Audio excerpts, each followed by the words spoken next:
Hi ಎಲ್ಲರಿಗೂ.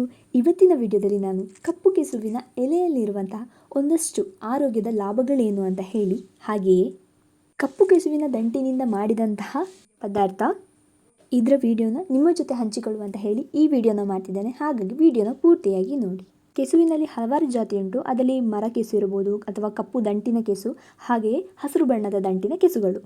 ಮಲೆನಾಡಿರ್ಬೋದು, ಹಾಗೆ ಕರಾವಳಿಯಲ್ಲಿ ಜನತೆ ಏನು ಮಾಡ್ತಾರೆ ಅಂತಂದರೆ, ರುಚಿಕರವಾದಂತಹ ಖಾದ್ಯಗಳನ್ನು ಮಾಡಲಿಕ್ಕೆ ಬಳಸುವಂತಹ ಇದು ಕಪ್ಪು ಕೆಸು. ಮಳೆಗಾಲದಲ್ಲಿ ಹೇರಳವಾಗಿ ಸಿಗುವಂಥದ್ದು. ಪಲ್ಯ, ಗೊಜ್ಜು, ಗಸಿ, ಪೋಡಿ, ಹಾಗೆ ತುಳುನಾಡಲ್ಲಿ ಆಟೆ ತಿಂಗಳಲ್ಲಂತೂ ಪತ್ರೊಡೆ ಮಾಡೋದು ಫೇಮಸ್. ಕೆಸುವಿನ ಗೆಡ್ಡೆ, ದಂಟು, ಹಾಗೆ ಎಲೆಯನ್ನು ಎಲ್ಲವನ್ನ ಕೂಡ ಪದಾರ್ಥದಲ್ಲಿ ಬಳಸ್ತಾರೆ. ಆದರೆ ಇದು ತುರಿಕೆಯ ಗುಣವನ್ನು ಹೊಂದಿರ್ತದೆ. ಹಾಗಾಗಿ ಸರಿಯಾಗಿ ಸಂಸ್ಕರಿಸಿ ಬಳಸುವುದು ಉತ್ತಮ. ಎಲ್ಲ ಕೆಸು ಆರೋಗ್ಯಕ್ಕೆ ಉತ್ತಮ ಅಂತ ಹೇಳಲಿಕ್ಕಾಗೋದಿಲ್ಲ. ಕೆಲವು ಕೆಸುವಿನಲ್ಲಿ ಮಾತ್ರ ನಂಜು ಅಂಶ ಕಡಿಮೆ ಇರುವಂಥದ್ದು. ಕೆಲವೊಂದು ಕೆಸುವಿನ ಎಲೆಗಳು ತುರಿಕೆ ಉಂಟು ಮಾಡ್ಬೋದು. ಹಾಗಾಗಿ ಸರಿಯಾಗಿ ತಿಳ್ಕೊಂಡು ಬಳಕೆ ಮಾಡೋದು ಉತ್ತಮ. ಬಾಯ್ಲ್ ಮಾಡದೆ ಹಸಿಯಾಗಿ ತಿನ್ನುವಂಥದ್ದು ಅಥವಾ ಅರ್ಧ ಬೇಯಿಸಿ ತಿನ್ನುವಂಥದ್ದು, ಈ ಥರ ಮಾಡಿದರೆ ಬೇರೆ ಬೇರೆ ಕಾಂಪ್ಲಿಕೇಶನ್ಸ್ ಆಗುವಂತಹ ಚಾನ್ಸಸ್ ಇರ್ತದೆ. ಅಮ್ಮನ ಹತ್ರ ಕಪ್ಪು ಕೆಸುವಿನ ವಿಶೇಷತೆ ಕೇಳಿದಾಗ ಹೇಳಿದ ಮಾತು ಇದು. ಇದು ಕರಿಬೇವಿನ ದಂಟು. ಇಷ್ಟು ಉದ್ದ ಇರ್ತದೆ, ಇದು ದಪ್ಪ ಮತ್ತು ಉದ್ದ ಇರ್ತದೆ. ಇದರ ಸಿಪ್ಪೆಯನ್ನು ಹೀಗೆ ತೆಗೆದು ನಾವು ಒಗ್ಗರಣೆ ಮಾಡಿ ಹಾಕಬಹುದು. ಅದರ ಈ ಕೂದಲು, ನಮ್ಮ ಹೊಟ್ಟೆಯಲ್ಲಿದ್ದ ಕಸ ಎಲ್ಲ ಹೋಗ್ತದೆ. ಕೂದಲೆಲ್ಲ ಇದ್ರೆ ಇದು ತಿಂದರೆ ಹೋಗ್ತದೆ ಅಂತೆ ಹಿರಿಯರ ಮಾತು. ಚೇವಿದ್ದು ತಿಂದರೆ ಕೂದಲು ಹೋಗ್ತದ ಹೊಟ್ಟೆದು? ಕೂದಲು ಯಾರು ತಿಂತಾರೆ ಹೊಟ್ಟೆ ಒಳಗೆ? ಅಲ್ಲ, ಹೋಗಿರ್ತದಲ್ಲ, ಈಗ ಯಾವ್ದರಲ್ಲಿ ಆದ್ರೂ ಹೋಗಿರ್ತದೆ, ಅದು ಗೊತ್ತಾಗ್ತದ ನಮಗೆ ಹೋದದ್ದು. ಅಂದ್ರೆ ಕಸನಾ? ಕಸ ಕಸ ಕಸ ಎಲ್ಲ ಹೋಗಿರ್ತದಲ್ಲ, ಅದು ಹೋಗ್ತದೆ ಅಂತ ಈ ಚೇವಿನ ದಂಟು ಪದಾರ್ಥ ಮಾಡಿ ತಿಂದ್ರೆ. ಹಿರಿಯರ ಮಾತು ಇದು. ಆನಂತಿಯರಿಗೆ ಸಹ ಇದನ್ನು ಮಾಡಿ ಕೊಡ್ತಾರೆ. ಹಾಗಾಗಿ ಹಿಂದಿನ ಕಾಲದಿಂದಲೂ ಇದನ್ನು ಬಳಸ್ತಾ ಬರ್ತಿದ್ದಾರೆ. ಕೆಸುವಿನಲ್ಲಿ ಹೆಚ್ಚಾಗಿ ನಾರಿನ ಅಂಶ ಇರೋದ್ರಿಂದ ಮಲಬದ್ಧತೆ ಸಮಸ್ಯೆ ಕಡಿಮೆ ಆಗ್ತದೆ. ಹಾಗೆಯೇ ಇದರಿಂದ ಮಾಡಿದಂತಹ ಪದಾರ್ಥವನ್ನು ಸೇವನೆ ಮಾಡೋದ್ರಿಂದ ಹೊಟ್ಟೆ ತುಂಬ ಚೆನ್ನಾಗಿ ತುಂಬುತ್ತದೆ. ಹೇರಳವಾಗಿ ಡೈಟರಿ ಫೈಬರ್ಸ್ ಇರೋದ್ರಿಂದ ಕೊಬ್ಬಿನ ಅಂಶವನ್ನು ಚೆನ್ನಾಗಿ ಕರಗಿಸುವಂತಹ ಶಕ್ತಿ ಇದರಲ್ಲಿ ಉಂಟು. ಕೆಟ್ಟ ಕೊಬ್ಬನ್ನು ದೇಹದಲ್ಲಿ ಕಡಿಮೆ ಮಾಡ್ತದೆ. ಫೈಬರ್ ಹಾಗೆ ಪ್ರೋಟೀನ್ ಅಂಶ ಹೇರಳವಾಗಿ ಉಂಟು. ನಮ್ಮ ಕರುಳು ಅತಿಯಾಗಿ ಗ್ಲೂಕೋಸನ್ನು ಹೀರಿಕೊಳ್ಳದಂತೆ ಇದು ಕಾಪಾಡ್ತದೆ. ಹಾಗಾಗಿ ಕರುಳಿನ ಆರೋಗ್ಯವನ್ನು ಕೂಡ ಕಾಪಾಡುವಲ್ಲಿ ಇದು ಪಾತ್ರ ವಹಿಸ್ತದೆ. ಹಾಗಾಗಿ ಬ್ಲಡ್ ಶುಗರ್ ಲೆವೆಲನ್ನು ಕಂಟ್ರೋಲ್ ಮಾಡ್ತದೆ. ಆ್ಯಂಟಿ ಆಕ್ಸಿಡೆಂಟ್ ಕೂಡ ಇದು ಹೇರಳವಾಗಿ ಇದೆ. ಆ್ಯಂಟಿ ಆಕ್ಸಿಡೆಂಟ್ ಅಂತ ಹೇಳಿದರೆ ದೇಹದಲ್ಲಿರುವಂತಹ ಜೀವಕಣಗಳನ್ನು ಒಳ್ಳೆ ರೀತಿಯಲ್ಲಿ ಇರಿಸಿ ಜೀವಂತವಾಗಿ ಇರಿಸುವಂತಹ ಒಂದು ಕೆಲಸವನ್ನು ಮಾಡ್ತದೆ. ಹಾಗಾಗಿ ಯಾವುದೇ ಫ್ರೀ ರ್ಯಾಡಿಕಲ್ ಜನರೇಟ್ ಆಗಿದ್ರೂ ಕೂಡ ಅದನ್ನು ನಾಶ ಮಾಡಿ ಕ್ಯಾನ್ಸರ್ ಬಾರದಂತೆ ತಡೆಗಟ್ತದೆ. ಆ್ಯಂಟಿ ಆಕ್ಸಿಡೆಂಟ್ ಹೇರಳವಾಗಿ ಇರೋದ್ರಿಂದ ಮಳೆಗಾಲದಲ್ಲಿ ಇದನ್ನು ಸೇವನೆ ಮಾಡೋದು ಉತ್ತಮ ಅಂತ ಹೇಳಲಾಗಿದೆ. ಇದು ನಮ್ಮ ದೇಹವನ್ನು ಹಾಗೆ ಜೀವಕಣಗಳನ್ನು ರಕ್ಷಿಸುತ್ತದೆ. ರೋಗ ನಿರೋಧಕ ಶಕ್ತಿಯನ್ನು ಹೆಚ್ಚು ಮಾಡುವಂತಹ ಶಕ್ತಿ ಇದರಲ್ಲಿದ್ದು ರೋಗಗಳು ಬಾರದಂತೆ ತಡೆಗಟ್ತದೆ.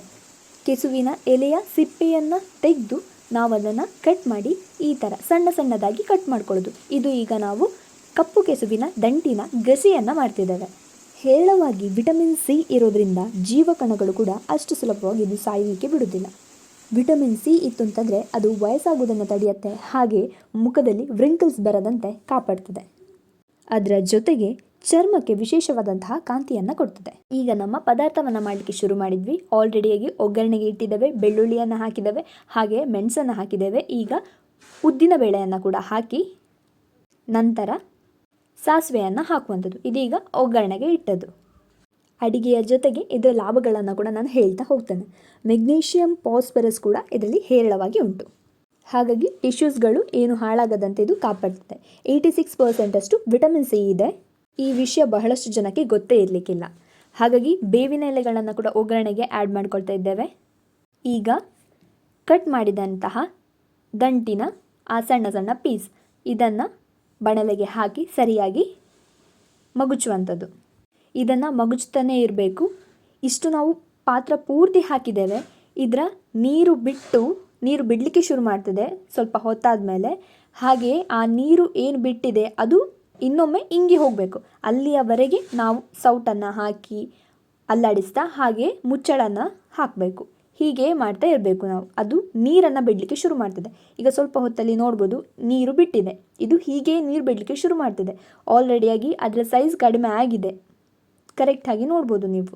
ಕಪ್ಪು ಕೆಸುವಿನ ಎಲೆಗಳನ್ನು ಅಥವಾ ದಂಟು ಇರ್ಬೋದು ಅದನ್ನು ಹಸಿಯಾಗಿ ತಿನ್ನೋದ್ರಿಂದ ಅದು ಕೆಲವು ಕಾಂಪ್ಲಿಕೇಶನ್ಸ್ ಆಗ್ತದೆ. ಅಂದರೆ ಮೈಯಲ್ಲಿ ತುರಿಕೆ ಬರ್ಬೋದು ಅಥವಾ ಬಾಯಲ್ಲಿ ತುರಿಕೆ ಬರ್ಬೋದು. ಹಾಗಾಗಿ ನಾವು ನಿಂಬೆಯ ರಸವನ್ನು ಅಥವಾ ಹುಳಿಯ ರಸವನ್ನು ಆ್ಯಡ್ ಮಾಡಿಕೊಂಡು ಸರಿಯಾಗಿ ಸಂಸ್ಕರಿಸಿ ಸೇವಿಸುವುದು ಉತ್ತಮ. ಹಾಗಾಗಿ ಈ ಎಲೆಗಳ ಬಗ್ಗೆ ಚೆನ್ನಾಗಿ ತಿಳ್ಕೊಂಡು ಸೇವನೆ ಮಾಡಬೇಕು. ಹಾಕಬೇಕಾದಂತಹ ಎಲ್ಲ ಮಸಾಲ ಪದಾರ್ಥಗಳನ್ನು ಹಾಕಿಯೇ ಸಾಂಪ್ರದಾಯಿಕವಾಗಿ ಇದನ್ನು ನಾವು ಮಾಡಿ ಸೇವನೆ ಮಾಡಿ ಹಲವಾರು ಔಷಧಿಯ ಲಾಭಗಳನ್ನು ಪಡ್ಕೊಳ್ಬೇಕಾಗ್ತದೆ. ಅಮ್ಮ ಆಗಲೇ ಹೇಳಿದರು ಗರ್ಭಿಣಿಯರಿಗೆ ಇದು ತುಂಬ ಒಳ್ಳೆಯದು ಅಂತ. ಯಾಕಂತ ಹೇಳಿದರೆ ಇದರಲ್ಲಿ ಫೋಲಿಕ್ ಆ್ಯಸಿಡ್ ಹೇರಳವಾಗಿ ಉಂಟು. ಗರ್ಭಿಣಿಯರಿಗೆ ಫೋಲಿಕ್ ಆ್ಯಸಿಡ್ ಟ್ಯಾಬ್ಲೆಟ್ಸನ್ನು ಕೊಡ್ತಾರೆ. ಇದು ಯಾಕಂತ ಹೇಳಿದರೆ ಫೀಟಸಲ್ಲಿ ಅಬ್ನಾರ್ಮ್ಯಾಲಿಟೀಸ್ ಆಗದೇ ಇರಲಿ ಅಂತ. ಅಂದರೆ ಹೊಟ್ಟೆಯಲ್ಲಿರುವಂತಹ ಆ ಮಗು ಆರೋಗ್ಯವಾಗಿ ಇರಲಿ ಅಂತ, ಯಾವುದೇ ಒಂದು ಆಕಾರ ತಪ್ಪಿ ಹೋಗದೇ ಇರಲಿ, ಅಂದರೆ ಅಬ್ನಾರ್ಮ್ಯಾಲಿಟೀಸ್ ಆಗದೇ ಇರಲಿ ಅಂತ ಹೇಳಿ ಕಾರಣಕ್ಕೆ ಇದನ್ನು ಕೊಡುವಂಥದ್ದು. ಹಾಗೆಯೇ ಈಗ ಸಾಂಬಾರಿಗೆ ನಾವು ರೆಡಿ ಮಾಡಿದಂತಹ ಮಸಾಲೆಯನ್ನು ಆ್ಯಡ್ ಮಾಡ್ಕೊಂಡಿದ್ದೇವೆ. ಇದು ನಾರ್ಮಲ್ ಆಗಿ ನೀವು ತರಕಾರಿಗೆ ಹೇಗೆ ಮಸಾಲೆಯನ್ನು ರುಬ್ಬಿಕೊಳ್ತೀರಿ ಅದೇ ಮಸಾಲೆ ಅದನ್ನು ಒಂದು ಸೌಟಿನಲ್ಲಿ ಹಾಕಿ ಆ್ಯಡ್ ಮಾಡಿದಂಥದ್ದು. ಇದು ಹೆಚ್ಚು ರುಚಿಯನ್ನು ಕೊಡ್ತದೆ. ವಿಟಮಿನ್ ಎ ಕೂಡ ಹೇರಳವಾಗಿ ಉಂಟು. ಹಾಗಾಗಿ ಕಣ್ಣಿನ ಯಾವುದೇ ಸಮಸ್ಯೆ ಅಂದರೆ ದೃಷ್ಟಿದೋಷ ಏನೇ ಇದ್ದರೂ ಕೂಡ ಇದು ನಿವಾರಣೆ ಮಾಡ್ತದೆ. ಅಯರ್ನ್ ಕಂಟೆಂಟ್ ಕೂಡ ಹೇರಳವಾಗಿ ಇರೋದ್ರಿಂದ ರಕ್ತಹೀನತೆಯ ಸಮಸ್ಯೆ ಅಂದರೆ ಅನೇಮಿಯಾವನ್ನು ಕೂಡ ನಾವು ತಡೆಗಟ್ಬೋದು.